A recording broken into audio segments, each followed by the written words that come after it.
Depends how memorable you were when you were in school. Oh, ooh, harsh. Well, no, it's true. Because sometimes people remember for all the right reasons, and sometimes Yeah, to be fair, it's like kids and teachers, isn't it? Like, I won't remember all my teachers, but some stand out. My name's Olga and I'm a student experience and support worker at Sheena Simon campus. Hi, my name's Michaela Dudson. I am a student experience worker at the Manchester College. I'm Shania and I do media at the college. My name's Louise Argill and I've been a teacher at the Manchester College for almost 10 years now. I'm Amber Jade and I'm a student at Sheena Simons and I'm doing level 3 mixed media.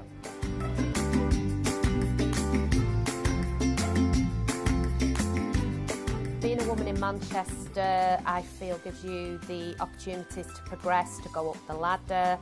Whether you are single or you're married or you've got a family, you've still got all the support you need to ensure that you can go up the ladder. I'm quite proud to be a woman in Manchester. I find that I'm quite an independent woman in Manchester. I think it's really good being a woman in Manchester, particularly in our industry. There's quite a lot of promotion of women in creative media. We attend an event at the Sharp Project every year, Digital Teapot, which is about promoting women in creative media. It gives our students loads of inspiration about what they could do and sort of potential career options for them. So yeah, it's a pretty good positive place to be a woman at the moment. Now I'm a mother, I find being in Manchester even better, to be honest with you. I've got 2 small children and there's lots of opportunities to take them out and about. I've never had to think, yeah, oh dear, I'm a woman, so which I guess means it's a good thing. I think I'm quite proud to be a woman in Manchester. I think Manchester is a city that is renowned for the kind of suffragette movement, Elizabeth Gaskell. A lot of powerful women have come from this area, as well as Sheena Simon, who my campus is named after. So I'm really proud to be a woman from Manchester, and I think it's got a history of women in protest against, you know, inequality and things like that. So it's something that I really like to stand for. So yeah, I'm very proud. There's 2 women that inspire me really, the first one being my mum. A woman that inspires me is my mum. It's probably my grandmother. My mum, because she works really hard. And maybe a lot of people would say this, but my mum does inspire me. She was the very first person in her family to ever go to university. So nobody had ever thought about it before, so she had to kind of work her way through what people thought she was going to do and actually made her way into university. My gran, she died about 6 years ago now, but throughout my whole life she's probably been the one person that's really inspired me. She never gave up with anything. She was just really strong all the time. And whenever there was, you know, anything that I was unsure about, and, you know, when people were sort of dashing me for being who I was, she was the one person that was always there. Oprah inspires me a lot because she gives loads of money to charity and stuff. She's done loads of talk shows and everything, and about boosting people's confidence, and then about race and stuff like that. A lady called Dame Jackie Fisher, who happened to be the CEO for Newcastle College Group. Newcastle College was a very, very small college, and in the years that she was there, she turned the college round into the biggest college in Europe with the Manchester College. There was a rapper called Lauryn Hill, I don't know if you've heard of her, but of all the kind of male-dominated hip-hop kind of industry, she was one of the only females that was, you know, not representing being overly sexualised or being objectified or anything like that. She was very much a powerful intellectual woman, and she wasn't kind of half naked, and she wasn't kind of adhering to society's stereotype of what beauty was, and it quite inspired me seeing that, and probably what made me want to be a musician in the first place, yeah. I would say, personally for me, one of the main inspirations in my particular field is Ava Lovelace. She was one of the first computer scientists ever in the world really, but certainly in this country.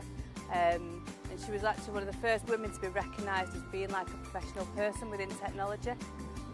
A woman that inspires me is Beyonce, because she's very unapologetic about who she is, and she definitely stands for what she believes in, and I think that's a very important message to send out to young women. It would be Madame Curie, who was a major scientist back in the early days of science when it was run by men, and she showed men that they were wrong. Women could do this, women could be smart, women could study.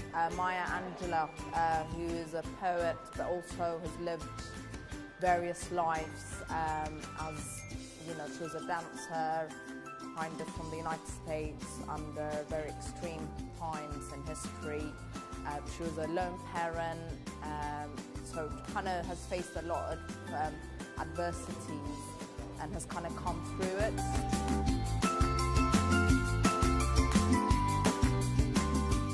I get access to a lot of fantastic opportunities to network with women and lots of opportunities for different events for women because of the nature of the job that I do.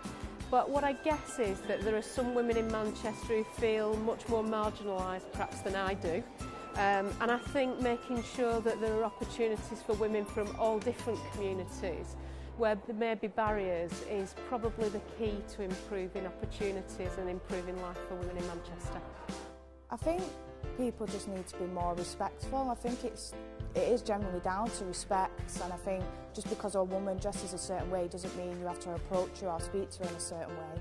So I think generally people need to just have more respect for each other, women as well, because women can be the same. They can be disrespectful towards other women by the way they are, who they are, the way they dress. So I think everyone just needs to be more open-minded and respectful of each other.